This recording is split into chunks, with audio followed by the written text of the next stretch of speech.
ಕೋಲಾರದ ಒಂದು breaking update ಕಡೆ ಗಮನ ಕೊಡೋಣ. ವಸತಿ ಶಾಲೆಯ ಶಿಕ್ಷಕನ ಮೊಬೈಲ್ನಲ್ಲಿ ನಗ್ನ ವಿಡಿಯೋಗಳು ಪತ್ತೆಯಾಗಿದೆ.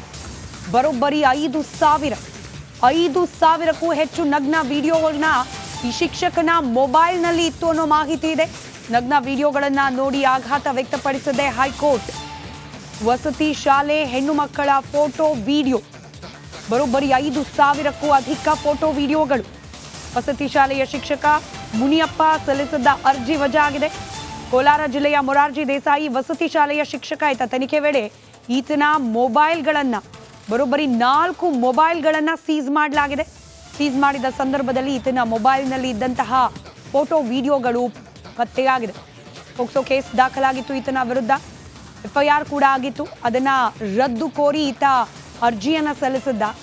ಆದರೆ ಅರ್ಜಿಯ ವಿಚಾರಣೆಯನ್ನ ಕೈಗೆತ್ತಿಕೊಂಡ ಹೈಕೋರ್ಟ್ ಇದೀಗ ತನಿಖೆ ಸಂದರ್ಭದಲ್ಲಿ ಬರೋಬ್ಬರಿ 5,000 ವಿಡಿಯೋಗಳು, ನಗ್ನ ವಿಡಿಯೋಗಳು ಈತನ ಮೊಬೈಲ್ನಲ್ಲಿ ಇದ್ದದ್ದು ಪತ್ತೆಯಾಗಿದೆ. ಮತ್ತಷ್ಟು ಡೀಟೇಲ್ಸ್ ನಮ್ಮ ಪ್ರತಿನಿಧಿ ಸುರೇಶ್ ನೀಡ್ತಾ ಹೋಗ್ತಾರೆ. ದೂರವಾಣಿ ಸಂಪರ್ಕದಲ್ಲಿದ್ದಾರೆ. ಸುರೇಶ್, 4 ಮೊಬೈಲ್, 5,000ಕ್ಕೂ ಅಧಿಕ ವಿಡಿಯೋ, ಕೀಚಕ ಈ ಪದ ಅಲ್ಲದೆ ಬೇರೆ ಏನ್ ಬಳಸೋದು ಈತನಿಗೆ? ಸದ್ಯಕ್ಕೆ ಏನೆಲ್ಲ ಡೆವಲಪ್ಮೆಂಟ್ ಆಗ್ತಾ ಇದೆ ಪ್ರಕರಣದಲ್ಲಿ? ಖಂಡಿತ ಸ್ಮಿತಾ, ಏನಂತ ಹೇಳಿದ್ರೆ 2023ರಲ್ಲಿ ಈ ಪ್ರಕರಣ ನಡೆದಿರುವಂತದ್ದು. ಏನು ಮೊರಾರ್ಜಿ ದೇಸಾಯಿ ಶಾಲೆಯಲ್ಲಿದ್ದಂತಹ ಏನು ಕಲಾ ಶಿಕ್ಷಕ ಏನು ಮಕ್ಕಳಿಗೆ ಚಿತ್ರಹಿಂಸೆ ಕೊಡ್ತಾ ಇರೋ ಜೊತೆಗೆ ಏನು ಮಕ್ಕಳನ್ನು ಮಲದ ಗುಂಡಿಗೆ ಇಳಿಸುವಂತ ಕೆಲಸಕ್ಕೆ ಮುಂದಾಗಿರೋ ಸಂದರ್ಭದಲ್ಲಿ ಈ ಪ್ರಕರಣ ಬಯಲಿಗೆ ಬರುತ್ತೆ. ಈ ನಿಟ್ಟಿನಲ್ಲಿ ರಿಪಬ್ಲಿಕ್ ಕನ್ನಡ ಸಹ ಏನು ಅವತ್ತು ನಿರಂತರವಾಗಿ ಸುದ್ದಿಯನ್ನು ಬಿತ್ತರಗೊಳಿಸುವ ಜೊತೆಗೆ ರಾಜ್ಯ ಮಟ್ಟದ ಸುದ್ದಿಗೂ ಸಹ ಇದಾಗುತ್ತೆ. ಅಂದ್ರೆ ಅನೇಕ ನಾಯಕರು ಸಹ ಇಲ್ಲಿಗೆ ಭೇಟಿ ಮಾಡಿ ಇಲ್ಲಿ ಪ್ರಕರಣ ಸಹ ದಾಖಲು ಮಾಡುತ್ತಾರೆ. ಈ ಸಂದರ್ಭದಲ್ಲಿ ಏನು ಮಕ್ಕಳಿಗೆ ಚಿತ್ರಹಿಂಸೆ ನೀಡಿದ ಹಿನ್ನೆಲೆಯಲ್ಲಿ ಏನು ಕಲಾ ಶಿಕ್ಷಕರಾದಂತಹ ಮುನಿಯಪ್ಪರವರ ಮೇಲೆ ಪೋಕ್ಸೋ ಕಾಯ್ದೆ ದಾಖಲಾಗಿ ಪ್ರಕರಣ ಸಹ ದಾಖಲಾಗುತ್ತದೆ. ಈ ನಿಟ್ಟಿನಲ್ಲಿ ಏನು ಅಂದು ಪೊಲೀಸರು ವಶಪಡಿಸಿಕೊಂಡಿದ್ದಂತಹ ಏನು ಮೊಬೈಲ್ನಲ್ಲಿ ಸುಮಾರು 5,000ಕ್ಕೂ ಹೆಚ್ಚು ಮಕ್ಕಳ ನಗ್ನ ಚಿತ್ರಗಳು ಬೆಳಕಿಗೆ ಬಂದಿರುವಂತದ್ದು. ಅದು ಸಹ ಏನು ಅಪ್ರಾಪ್ತ ಬಾಲಕರು ಮತ್ತೆ ಬಾಲಕಿಯರು ಸಹ ಇರುವಂತದ್ದು. ಈ ನಿಟ್ಟಿನಲ್ಲಿ ಪೊಲೀಸರು FIR ದಾಖಲು ಮಾಡಿದ ಹಿನ್ನೆಲೆಯಲ್ಲಿ ಏನು ಕಲಾ ಶಿಕ್ಷಕ ಏನು FIR ಅನ್ನು ರದ್ದುಪಡಿಸುವಂತೆ ಹೈಕೋರ್ಟ್ಗೆ ಅರ್ಜಿ ಸಲ್ಲಿಸಿದ ಹಿನ್ನೆಲೆಯಲ್ಲಿ ಹೈಕೋರ್ಟ್ ಈ ಅರ್ಜಿಯನ್ನು ವಜಾ ಮಾಡುವಂತದ್ದು. ಪ್ರಮುಖವಾಗಿ ಏನು 2023 ಡಿಸೆಂಬರ್ 17ರಂದು ಈ ಪ್ರಕರಣ ನಡೆದಿರುವಂತದ್ದು. ಅಂದಿನಿಂದಲೂ ಸಹ ಏನು ಶಿಕ್ಷಕರನ್ನು ವರ್ಗಾವಣೆಗೊಳಿಸುವ ಜೊತೆಗೆ ಏನು ಅವರ ಮೇಲೆ FIR ಸಹ ದಾಖಲು ಮಾಡಲಾಗಿತ್ತು. ಈ ಸಂದರ್ಭದಲ್ಲಿ ಅವರಲ್ಲಿದ್ದಂತಹ 4 ಮೊಬೈಲ್ಗಳು ಸಹ ವಶಪಡಿಸಿಕೊಂಡು ತನಿಖೆ ಒಳಪಡಿಸುವ ಸಂದರ್ಭದಲ್ಲಿ ಈ ಎಲ್ಲ ಪ್ರಕರಣಗಳು ಬೆಳಕಿಗೆ ಬಂದಿರುವಂತದ್ದು. ಸುಮಾರು 5,000ಕ್ಕೂ ಹೆಚ್ಚು ಏನು ವಿಡಿಯೋ ನಗ್ನಗಳ ಜೊತೆಗೆ ಫೋಟೋಗಳು ಸಹ ಲಭ್ಯವಾಗಿರುವಂತದ್ದು. ಈ ನಿಟ್ಟಿನಲ್ಲಿ ಹೈಕೋರ್ಟ್ ಸಹ ತೀರ್ಮಾನ ಹಾಕಿ ಏನು ಅರ್ಜಿಯನ್ನು ವಜಾ ಮಾಡುವಂತದ್ದು. ಸ್ಮಿತಾ, ಧನ್ಯವಾದ ಸುರೇಶ್ ಮಾಹಿತಿಗಾಗಿ.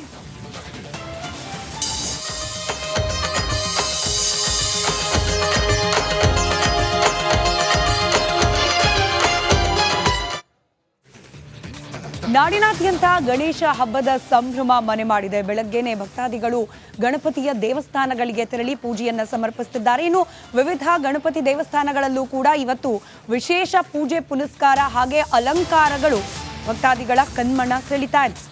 ನಾಡಿನೆಲ್ಲೆಡೆ ಗೌರಿ ಗಣೇಶ ಹಬ್ಬದ ಸಂಭ್ರಮ.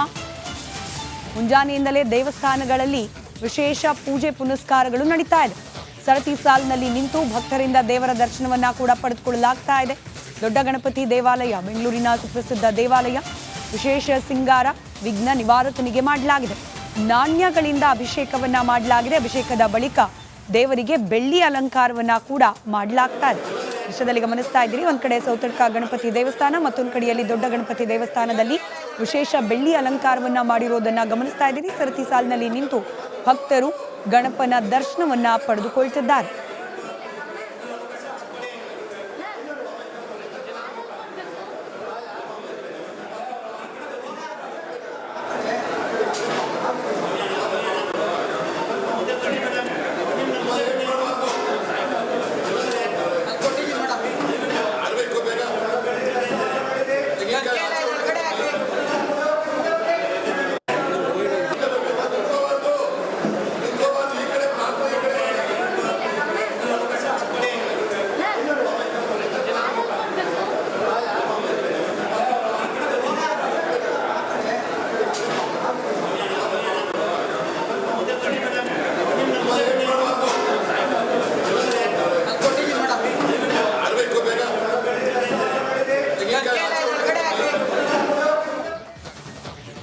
ರಾಜ್ಯಾದ್ಯಂತ ಸುಪ್ರಸಿದ್ಧವಾದ ಗಣಪನ ದೇಗುಲಗಳಲ್ಲಿ ಯಾವ ರೀತಿ ಪೂಜೆ ಪುನಸ್ಕಾರ ನಡೀತಾ ಇದೆ, ಭಕ್ತರು ಯಾವೆಲ್ಲ ರೀತಿಯಲ್ಲಿ ಬಂದು ಹಬ್ಬದ ಸಂಭ್ರಮದಲ್ಲಿ ದೇವರ ದರ್ಶನವನ್ನು ಪಡೆದುಕೊಂಡು ಹೋಗ್ತಿದ್ದಾರೆ. ಇದರ ಮಾಹಿತಿಯನ್ನು ಬೆಳಗಿನಿಂದಲೂ ಕೂಡ ರಾಜ್ಯದ ಬೇರೆ ಬೇರೆ ದೇಗುಲಗಳಿಂದ ನಿಮ್ಮ ಮುಂದೆ ಪ್ರಸಾರ ಮಾಡ್ತಾ ಇದ್ದೀವಿ. ಈಗಲೂ ಕೂಡ ಬೆಳಗಾವಿಯಿಂದ ನಮ್ಮ ಪ್ರತಿನಿಧಿ ಮೈಲಾರಿ ಇದ್ದಾರೆ. ಹಾಗೆ ಬೆಂಗಳೂರಿನ 2 ಪ್ರತ್ಯೇಕ ಗಣಪತಿ ದೇವಸ್ಥಾನಗಳಿಂದ ನನ್ನ ಕಲೀಗ್ಸ್ ದೀಪ್ತಿ ಹಾಗೆ ವೈದೇಹಿ ನೇರ ಸಂಪರ್ಕದಲ್ಲಿದ್ದಾರೆ. ಮೊದಲನೇದಾಗಿ ದೀಪ್ತಿ, ನಾವು ಗಮನಿಸ್ತಾ ಇದ್ದೀವಿ ಬೆಂಗಳೂರಿನಲ್ಲಿ, ಅದರಲ್ಲೂ ವಿಶೇಷವಾಗಿ ಗಣಪನ ದೇಗುಲಗಳಿರುವ ಜಾಗದಲ್ಲಿ ಬೆಳಗ್ಗಿನಿಂದಲೇ ವಿಶೇಷ ಅಲಂಕಾರ ಅಭಿಷೇಕಗಳು ನಡೀತಾ ಇದೆ. ಎಲ್ಲಿದ್ದೀರಿ ತಾವೀಗ ಸದ್ಯಕ್ಕೆ?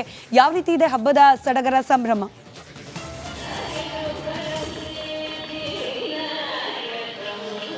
ಸ್ಮಿತಾ, ನಾನೀಗ ಕೋರಮಂಗಲದ ಟೆಕ್ಕಿ ಗಣಪತಿ ದೇವಸ್ಥಾನದಲ್ಲಿದ್ದೀನಿ. ಇದನ್ನ ಟೆಕ್ಕಿ ಗಣಪ ಅಂತಾನೆ ಫೇಮಸ್ ಆಗಿದೆ. ಕೋರಮಂಗಲದ 5ನೇ ಬ್ಲಾಕ್ನಲ್ಲಿರುವಂತಹ ದೇವಸ್ಥಾನ ಇದಾಗಿದೆ. ಅಂದರೆ ಪ್ರಮುಖವಾಗಿ ಈ ಭಾಗದಲ್ಲಿರುವಂತಹ ಟೆಕ್ಕಿಗಳು ಏನಾದರೂ ವಿಶೇಷವಾದಂತಹ ಪ್ರಾರ್ಥನೆ ಮಾಡಿಕೊಂಡ್ರೆ ಅದು ನೆರವೇರುತ್ತೆ ಅನ್ನೋ ಹಿನ್ನೆಲೆಯಲ್ಲಿ ಇದು ಟೆಕ್ಕಿ ಗಣಪ ಅಂತಾನೆ ಫೇವ್ರೇಟ್ ಆಗಿದೆ. ಬೆಳಿಗ್ಗೆ 7 ಗಂಟೆಯಿಂದನೂ ಕೂಡ ವಿಶೇಷವಾದಂತಹ ಪೂಜೆಗಳು ಇಲ್ಲಿ ನಡೆದಿದೆ. ಪಂಚಾಮೃತ ಅಭಿಷೇಕ, ಕ್ಷೀರಾಭಿಷೇಕ, ಉಪನಿಷತ್ ಅಭಿಷೇಕ, ಪಂಚಚೂರ್ಣಾಭಿಷೇಕ, 108 ಎಳ್ನೀರು ಅಭಿಷೇಕ, ಮಹಾಭಿಷೇಕ, ಈ ರೀತಿಯ ಅಭಿಷೇಕಗಳು ನಡೆದಿರುವಂಥದ್ದು. ಬೆಳಗಿನೂ ಕೂಡ ವಿವಿಧ ರೀತಿಯ ಅಭಿಷೇಕಗಳು ನಡೆದು ಮಹಾಮಂಗಳಾರತಿ ಕೂಡ ನಡೆದಿದೆ. ಸಾಕಷ್ಟು ಸಂಖ್ಯೆಯಲ್ಲಿ ಭಕ್ತಾದಿಗಳು ಕೂಡ ಬಂದು ದೇವರ ದರ್ಶನವನ್ನ ಪಡಿತಾ ಇದ್ದಾರೆ. ಈ ದೇವಸ್ಥಾನದ ಪ್ರಮುಖವಾದಂತಹ ಆಕರ್ಷಣೆ ಏನು, ಇದರ ಇತಿಹಾಸ ಏನು ಅಂತ ತಿಳಿಸ್ಕೊಡೋದಕ್ಕೆ ಗೋಪಾಲ್ ಗೌಡ ಅವರು ಇದ್ದಾರೆ. ಮಾತಾಡ್ಸ್ಕೊಂಡು ಹೋಗೋಣ. ಸರ್, ಇದನ್ನ ಟೆಕ್ಕಿ ಗಣಪತಿ ಅಂತ ಏನಕ್ಕೆ ಕರೀತಾರೆ ಅಂತ? ಹಿಂದಿಂದ ಇಲ್ಲಿ ಭಾಳ ಜನ ಇಂಜಿನಿಯರ್ ಓದೋರು, ಡಾಕ್ಟ್ರ್ ಓದೋರು ಅಥವಾ ವಿದ್ಯಾವಂತರು ಬಂದು ಇಲ್ಲಿ ಬೇಡ್ಕೊಳ್ತಾ ಇದ್ರು. ಅವ್ರಿಗೆಲ್ಲ ಇಲ್ಲಿ ಕೆಲಸ ಆಗಿದೆ. ಬಂದು ಬೇಡ್ಕೊಂಡವ್ರಿಗೆಲ್ಲ ಇಲ್ಲಿ ದೇವರು ವರ ಕೊಟ್ಟಿದ್ದಾರೆ. ಅವರು ಫಾರಿನ್ಗೆ ಹೋಗಿ ಭಾಳ ಜನ ಸೆಟ್ಲಾಗಿದ್ದಾರೆ. ಅಲ್ಲಿಂದ ಇಲ್ಲಿ ನಮಗೆ ಮೆಸೇಜ್ ಕಳಿಸ್ತಾ ಇರ್ತಾರೆ, ಡೊನೇಷನ್ ಕಳಿಸ್ತಾ ಇರ್ತಾರೆ. ಹಾಗಾಗಿ ಟೆಕ್ಕಿ ದೇವಸ್ಥಾನ ಅಂತ ಆಯಿತು. ಇವತ್ತು ಏನೆಲ್ಲ ಅಭಿಷೇಕಗಳಾಗಿದೆ ಸರ್? ಏನೆಲ್ಲ ವ್ಯವಸ್ಥೆ ಮಾಡ್ಕೊಂಡು? ಬೆಳಗ್ಗೆ 6 ಗಂಟೆಗೆ ಶುರು ಮಾಡಿದ್ದಾರೆ. ಎಲ್ಲ ಥರದ ಅಭಿಷೇಕಗಳು ಆದ ನಂತರ 108 ತೆಂಗಿನಕಾಯಿದು ಅದ್ರದ್ದು ಅಭಿಷೇಕ ಆಗಿರುತ್ತೆ. ಅದಾದ ನಂತರ ಮಹಾಮಂಗಳಾರತಿ ಆಗಿದೆ. ಅದಾದ ನಂತರ ಎಲ್ರಿಗೂ ತೀರ್ಥ ಪ್ರಸಾದ ವಿನಿಯೋಗ ಆಗಿದೆ. ಬಂದಂಥ ಭಕ್ತಾದಿಗಳು ಎಲ್ರಿಗೂ ನಾವು ಪ್ರಸಾದ ಕೊಡ್ತಾ ಇದ್ದೀವಿ. ಎಷ್ಟು ಗಂಟೆವರೆಗೂ ದೇವಸ್ಥಾನ ಓಪನ್ ಇರುತ್ತೆ ಸರ್? ಜೊತೆಗೆ ಯಾವ ರೀತಿಯಾಗಿ ವ್ಯವಸ್ಥೆ ಮಾಡ್ಕೊಂಡಿದ್ದೀರಾ? ತುಂಬ ಜನ ಬೆಳಗಿಂದನೂ ಕೂಡ ಬರ್ತಾರೆ. ಇವತ್ತು 1 ಗಂಟೆ ತನಕ ಓಪನ್ ಇರುತ್ತೆ. ಅದಾದ ನಂತರ ದೇವಸ್ಥಾನ ಏನು ಕ್ಲೋಸ್ ಮಾಡಲ್ಲ. ಹೌದು, ಅದಾದ ನಂತರ ದೇವಸ್ಥಾನ ಏನು ಕ್ಲೋಸ್ ಮಾಡಲ್ಲ. ಕ್ಲಬ್ಸಬಲ್ ಗೇಟ್ ಹಾಕಿ ದೇವ್ರ ದರ್ಶನಕ್ಕೆ ಅವಕಾಶ ಸಾಯಂಕಾಲ ತನಕ ಇರುತ್ತೆ. ಸಾಯಂಕಾಲ ಪುನಃ 5:30ಗೆ ಓಪನ್ ಆಗಿ ರಾತ್ರಿ 9 ಗಂಟೆ ತನಕ ಇರುತ್ತೆ. ಸೊ ಟೆಕ್ಕಿ ಗಣಪನನ್ನು ನೋಡೋದಕ್ಕೆ ಬೇರೆ ಬೇರೆ ಭಾಗಗಳಿಂದ ಈಗಾಗಲೇ ಭಕ್ತ ಸಮೂಹ ದೇವಸ್ಥಾನದತ್ತ ಬರ್ತಾ ಇದ್ದಾರೆ. ಸ್ಮಿತಾ, ರೈಟ್. ದೀಪ್ತಿ ಸಂಪರ್ಕದಲ್ಲಿರಿ. ಇನ್ನು ಬೆಳಗಾವಿಯಲ್ಲಿ ಯಾವ ರೀತಿ ಇದೆ ಗಣಪನ ಹಬ್ಬದ ಸಂಭ್ರಮ? ಮೈಲಾರಿ ವಿವರಿಸ್ತಾ ಹೋಗ್ತಾರೆ. ಮೈಲಾರಿ, ಬೆಳಗಾವಿ ಅದರಲ್ಲೂ ಮಹಾರಾಷ್ಟ್ರ ಹೊಂದ್ಕೊಂಡಿರುವ ಭಾಗದಲ್ಲಂತೂ ಗಣಪತಿ ಹಬ್ಬವನ್ನು ಅತ್ಯಂತ ವಿಜೃಂಭಣೆಯಿಂದ ಮಾಡೋದನ್ನು ನಾವು ಗಮನಿಸ್ತಾ ಬಂದಿದ್ದೀವಿ. ಮುಂಬೈ ಎಫೆಕ್ಟ್ ಅನ್ನೋ ರೀತಿಯಲ್ಲಿ ಇಲ್ಲೂ ಕೂಡ, ಅಂದರೆ ಬೆಳಗಾವಿ ಭಾಗದಲ್ಲೂ ಕೂಡ ಇಲ್ಲಿನ ಮೂಲ ನಿವಾಸಿಗಳು ಕೂಡ ಅತ್ಯಂತ ಸಂಭ್ರಮದಿಂದ ಆಚರಿಸ್ತಾರೆ ಹಬ್ಬವನ್ನು. ಸೊ ಯಾವ ರೀತಿ ಇದೆ ಈ ಬಾರಿಯ ಗಣಪನ ಹಬ್ಬ?